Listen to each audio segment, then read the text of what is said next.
Good day. Have you ever thought that you failed Jesus? When the Sabbath was passed after his crucifixion, three women bought spices so they could anoint the body of Jesus.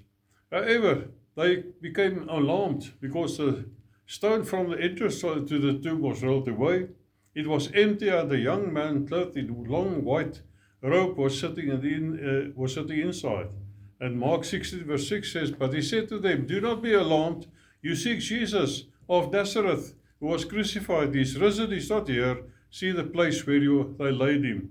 But go, tell his disciples and Peter that he is going before you into Galilee.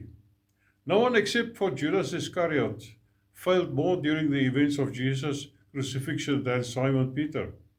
Of the 12, Peter certainly seemed to have the most bravado. At the Last Supper, Jesus announced to his disciples in Matthew 26, verse 31, All of you will be made to stumble because of me. Then Peter replied, Even if all are made to stumble because of you, I will never be made to stumble.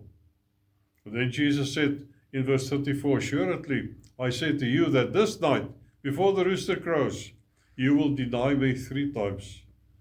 Just a few hours later, Peter was spotted, and instead of standing boldly or in bravado, he denied being the disciple, even knowing Jesus, not once, not twice, but 3 times.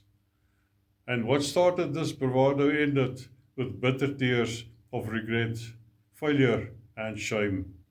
That is why the message from the angel was, Go tell his disciples and Peter.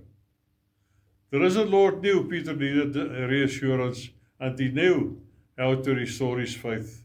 We can learn that not only will Jesus forgive us when we fail him, but he will seek us out, not to blame us, but to give us a chance to make things right again. That's how much he loves us. God bless you.